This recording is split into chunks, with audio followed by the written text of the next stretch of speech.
कक्षा 12 कला वर्ग की प्रिय छात्र छात्राएं, राजनीति विज्ञान विषय के अंतर्गत जिसे हम नागरिक शास्त्र भी कहते हैं, द्विध्रुवता के अंत की चर्चा पिछले क्लास में प्रारंभ हुई थी। आज हम द्विध्रुवता के अंत अर्थात उसकी समाप्ति के प्रमुख कारण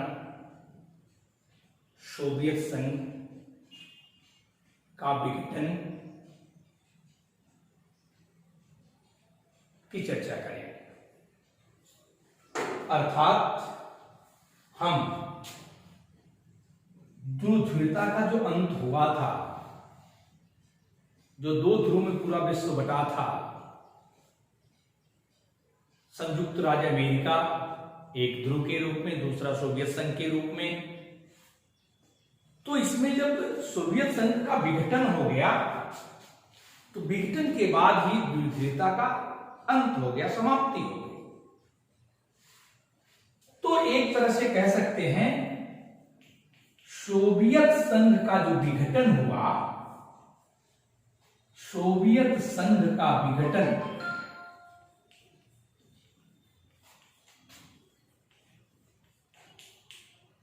वास्तव में यही कारण था दो ध्रुवता के अंत का।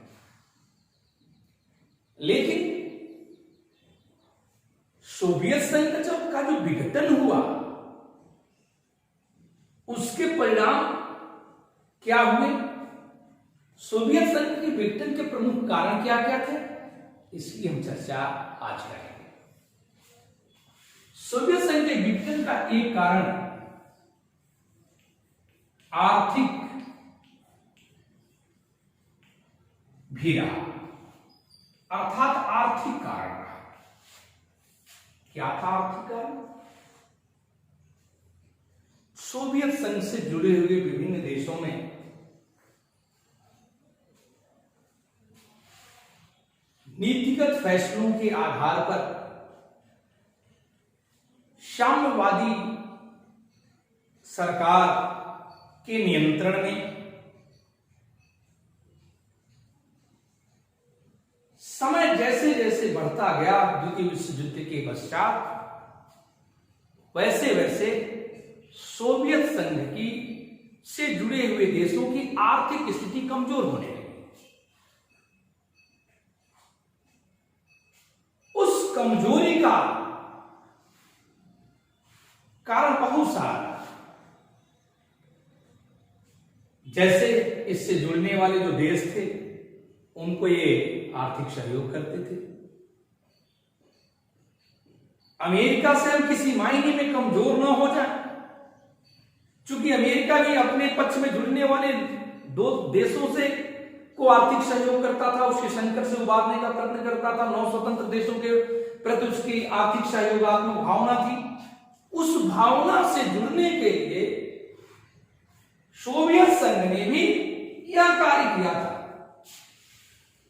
और दूसरे को आर्थिक सहयोग देने के चक्कर में एक तरह से कहिए सोवियत संघ आर्थिक रूप से कमजोर हो गया और आर्थिक रूप से कमजोर होने के कारण भी उसके विघटन की स्थिति आई। क्योंकि कोई भी देश घर परिवार के टूटने का एक जो प्रमुख कारण है वो आर्थिक भी है। जहां जब कमी आ जाएगी, जब लोगों की आवश्यकताओं की पूर्ति नहीं होगी, अर्थतंत्र कमजोर हो जाएंगे, तो निश्चित तौर से विघटन का रास्ता तलाशते हैं। ठीक उसी परिप्रेक्ष्य में सोवियत संघ आर्थिक रूप से काफी कमजोर हो गया और इस प्रकार से सोवियत संघ का विघटन का एक प्रमुख कारण आर्थिक था। दूसरा, प्रशासनिक व राजनीतिक गतिरोध।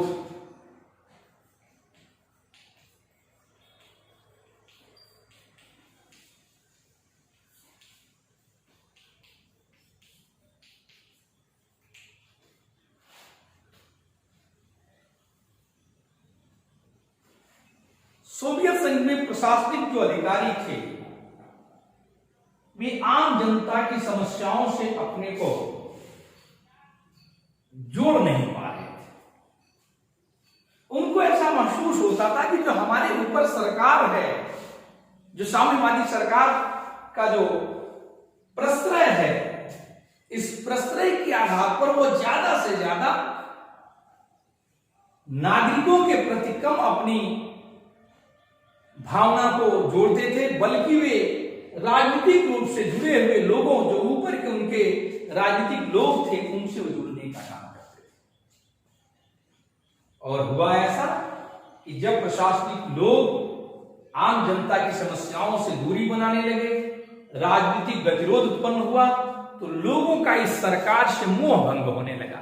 लोगों को ऐसा लगने लगा कि सरकार जनता की भलाई के लिए नहीं, बल्कि प्रशासनिक रूप से कार्य करने वाले लोगों की भलाई के लिए कार्य करती है। तो इस प्रकार से एक लोगों में आक्रोश की भावना जो आई, असंतुष्टि की जो भावना आई, वह प्रशासनिक रूप से लोगों के कार्यों की नाती थी। दूसरा कारण ये भी था। तीसरा कारण गोरबाचेव के सुधार की असफलता। गोरबाचेव के सुधार की असफलता।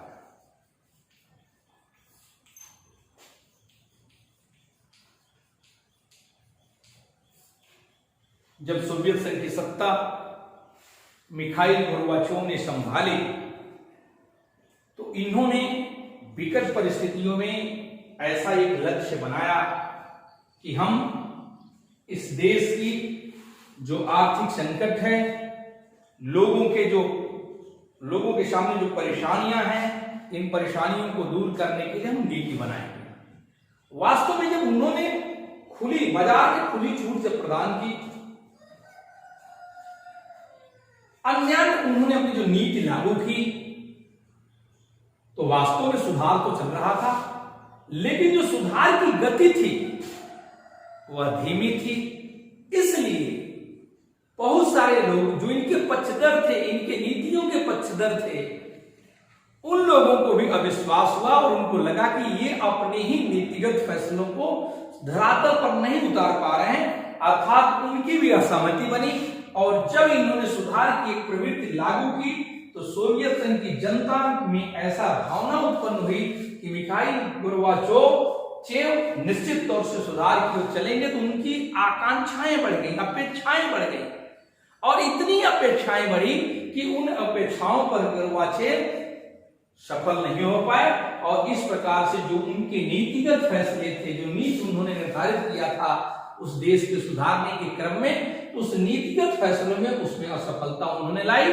और असफलता के कारण एक तरह से गोरबाचेव की नीति में जो सुधार की असफलता थी, उसके कारण ये विघटन का कारण प्रमुख रूप से रहा।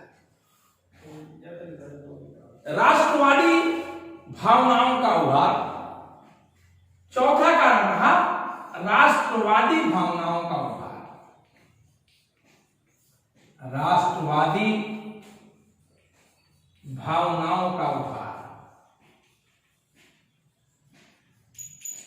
सोवियत संघ की जनता जो बहुत सारे देशों से जुड़ी हुई थी, छोटे छोटे देश जो इससे सोवियत संघ से प्रभावित थे, इनके साम्यवादी व्यवस्था को स्वीकार किए थे, उन देशों के लोगों में अपने देश के प्रति राष्ट्रीय भावना जागृत हुई। उनके मन में कहीं न कहीं ऐसा महसूस हुआ कि जो शासन और सत्ता हम सोवियत संघ के अंतर्गत कर रहे हैं, यदि हम राष्ट्रीयता के रूप में अपने देश के प्रति, अपना देश स्वतंत्र हो जाता और उस स्वतंत्रता के आधार पर हम अपने देश के लोगों के लिए कार्य करते, तो हमारी राष्ट्रीयता की जो भावना होती वो हमारे आम जनमानस के लिए फायदेमंद होती। तो निश्चित तौर से वे लोग जो राष्ट्रीयता की भावना से ओतप्रोत थे, वे चाहते थे कि जो देश सोवियत संघ की साम्यवादी सरकार के अंतर्गत जुड़े हुए हैं, वे उनसे अलग हो जाएं, स्वतंत्र हो जाएं, और इस स्वतंत्रता के आधार पर उनमें जो राष्ट्रीय भावना की जागृति हुई, यह भी एक सोवियत संघ के टूटने का कारण था। अन्य जो कारण थे उसमें विकास के अलावा परमाणविक हथियार पर अधिक बल, परमाणविक हथियार पर बल,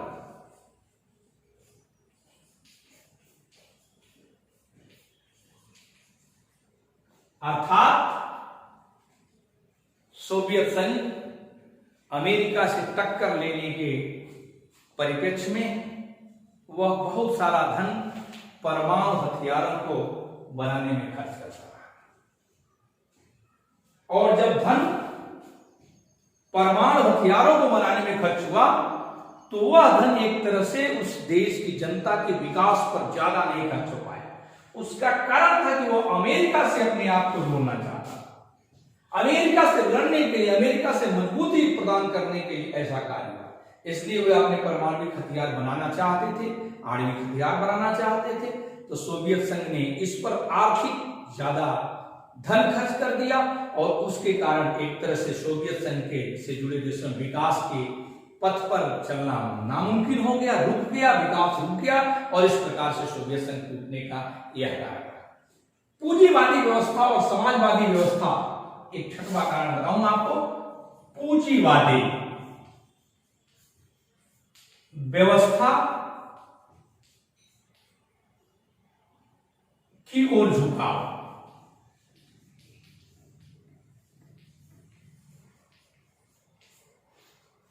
या कह सकते हैं सोवियत संघ की जनता को कहीं ऐसा लगा कि जो साम्यवादी सरकार है उससे अच्छी सरकार पूंजीवादी है, या लोगों को ऐसा महसूस हुआ। बहुत दिनों तक सोवियत संघ की जो संचालन करता लोग थे, जो सरकारें थी, वे सभी की सभी सरकारें लोगों से कहती थी कि पूंजीवादी से बेहतर साम्यवादी सरकार है। लेकिन धीरे धीरे कुछ लोगों का विभिन्न विदेशों से जुड़ाव हुआ। पश्चिमी और पूर्वी, जो पश्चिमी अमेरिका की तरफ था, पूर्वी जो भाग था यूरोप का वह सोवियत संघ की तरफ था, वह पूर्वी भाग के लोग जो पश्चिमी भाग के लोगों से मिलते थे तो उनको लगता था कि यार ये तो पूंजीवादी वाले लोग हमसे ज्यादा खुशहाल है। लेकिन साम्यवादी सरकार जो इस झूठ का पराकाष्ठा करते हुए लोगों को समझाती रही, तो जब लोगों को ये पता चला कि पूंजी व्यवस्था ज्यादा बेहतर है, पूंजीवादी व्यवस्था में हम रह के ज्यादा सुकून से रह सकते हैं, हमारे विकास के पथ ज्यादा खुल सकते हैं, तो उन लोगों ने पूंजीवादी व्यवस्था को अपनाया। और पूंजीवादी व्यवस्था को अपनाने के पश्चात वो उन लोगों को लगा तो पूंजीवादी व्यवस्था कब मिलेगी, जब इस सोवियत संघ से दूर होंगे। तो पूंजीवादी व्यवस्था के चलने की और लोगों ने, बहुत सारे देश ने उसमें स्वतंत्रता की अपनी बात रखी कि हम आपके इस साम्यवाद को छोड़ते हुए हम पूंजीवाद को अपनाना चाहते हैं। तो अर्थात उन लोगों का झुकाव अमेरिका की तरफ होने लगा। इससे भी एक विघटन की स्थिति पैदा हुई और यह भी एक विघटन के प्रमुख कारण के रूप में आया। और विघटन का जो अंतिम कारण एक तरह से कहिए तो अफगानिस्तान पर अतिक्रमण, अफगानिस्तान पर अतिक्रमण एक तरह से कह लीजिए, अर्थात आप ये कह सकते हैं कि सोवियत संघ रूस ने अफगानिस्तान में सेना भेजकर जो कार्य उनका निर्णय हुआ था उससे वहां सोवियत संघ से जुड़े हुए बहुत सारे देश अपने नाराजगी व्यक्त किए।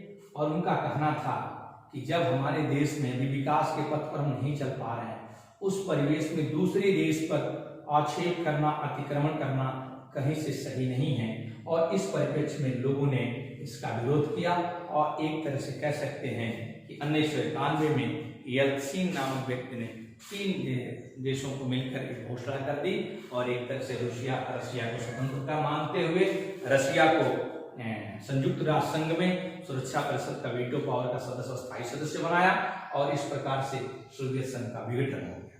और विघटन के बाद की जो स्थितियां हुई, एक तरह से आप कह सकते हैं, उसकी चर्चा हम आगे करेंगे कि सोवियत संघ के विघटन के परिणाम क्या हुए। तो दूसरी चर्चा प्रारंभ करूं, सोवियत संघ के विघटन का परिणाम।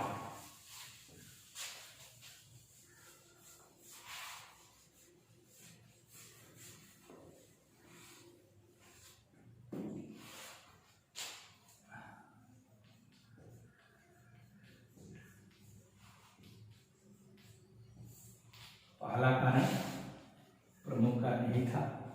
विश्व से वर्ष 1991 में इसका विघटन हुआ था और इसके बाद पूरे विश्व में 2 ध्रुवीयता का अंत हो गया और एक ध्रुवीयता था संयुक्त राज्य अमेरिका पूरे विश्व में एक महाशक्ति के रूप में, अर्थात द्विध्रुवीयता का अंत हुआ तथा द्विध्रुवीयता का अंत हुआ तथा संयुक्त राज्य अमेरिका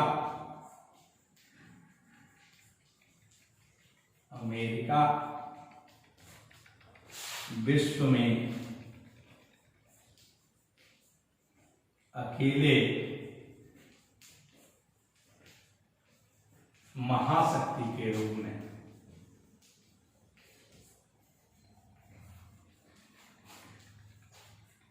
उभरा,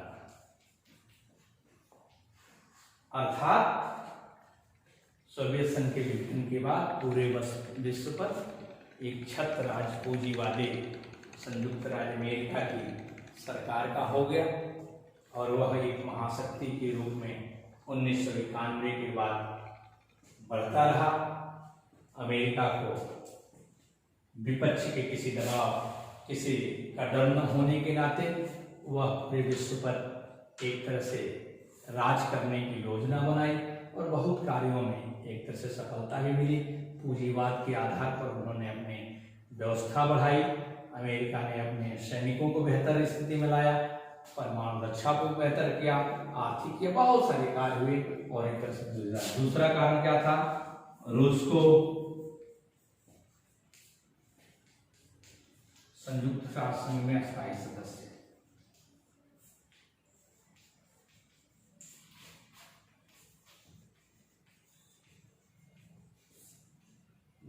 सदस्यता कर गया।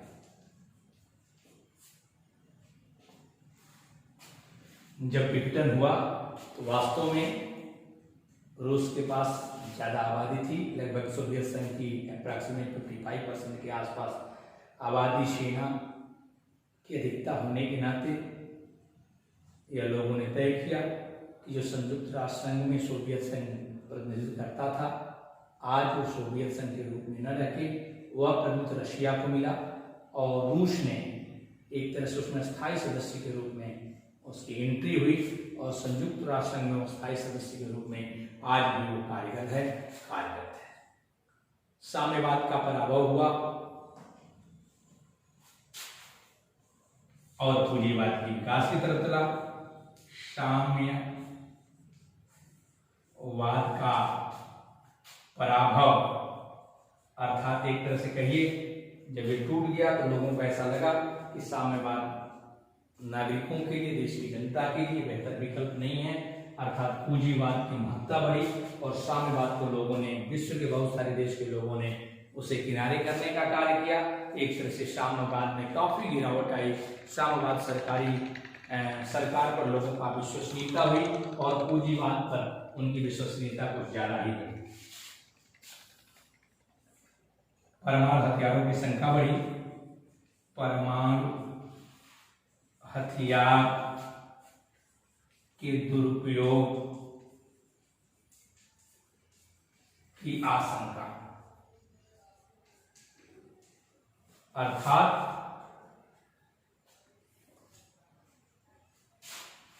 जब विश्व एक ध्रुवीय हो गया तो पूरे विश्व में चिंता छा गई कि चूंकि द्वितीय विश्व युद्ध में संयुक्त राज्य अमेरिका ने परमाणु हथियारों का इस्तेमाल किया था। जब तक 2 ध्रुवीय रूप में था तब तक तो लोगों को, अमेरिका भी डरता था सोवियत संघ से कि कहीं यदि हम परमाणु हथियार का इस्तेमाल करें तो भी परमाणु हथियार का इस्तेमाल कर सकता है। लेकिन जब महाशक्ति के रूप में, एक श्रोता के रूप में अमेरिका के पूरे विश्व पर यह आशंका व्यक्त की जाने लगी कि ऐसा न हो कि संयुक्त राज्य अमेरिका किसी न किसी रूप में परमाणु हथियारों का दुरुपयोग कर सकता है और जो साम्यवादी की सरकार है उसके हिसाब से एक अन्य कार्य और हुआ, लोकतंत्र की बहाली हुई, लोकतंत्र की महत्ता बढ़ी। अर्थात चूंकि संयुक्त राज्य अमेरिका लोकतांत्रिक तरीके से था और साम्यवाद में लोकतंत्र नहीं था, तो लोकतंत्र की महत्ता लोगों को समझ में आई और साम्यवाद की जो एक रूपता थी सरकार है उसमें थोड़ा सा लोगों को अपनी चिंता व्यक्त की। और ऐसे 9 स्वतंत्र देश हुए, 9 स्वतंत्र बहुत सारे देश हुए, 9 स्वतंत्र देश की उत्पत्ति हुई। जो भी जब ये विघटित हुआ तो जो लोग अपने को स्वतंत्र रखना चाहते थे उन नए देशों का अपनी स्वतंत्रता प्राप्त हुई, उन्होंने अपना संविधान बनाया। ये जरूर रहा कि बहुत जल्दीबाजी में लोकतांत्रिक तरीके से बनने वाले संविधान भी कभी कभी ऐसे हुए कि कभी राष्ट्रपति को ज्यादा अधिकार दे दिया गया, कभी प्रधानमंत्री को दे दिया गया, कभी सदन से कोई मतलब नहीं रहा। लेकिन ये जरूर रहा कि जब विघटन हुआ तो बहुत सारे देशों ने 9 स्वतंत्र देशों के रूप में अपने को स्थापित करने का प्रयत्न किया और ये हुआ। आज बस इतना ही, शेष अगली कक्षा में जो मैंने आज आपको बातें पढ़ाई हैं प्रयास करिए उसको लिखने का, पढ़ने का। आपके पास जो दीक्षा पोर्टल भेजा गया है, दीक्षा पोर्टल लोड करने की सूचना जो आपको भेजी गई है और एक आपको PDF की फाइल मैंने भेजा था, उस पर अपनी कक्षा की बुक्स खोल के उसको किताबों को पढ़ सकते हैं और पढ़ने के बाद आप उससे नोट्स बना सकते हैं। पढ़िए, ध्यान रखिए, लगातार हम प्रयास आपके साथ कर रहे हैं, आप भी बेहतर करें। धन्यवाद।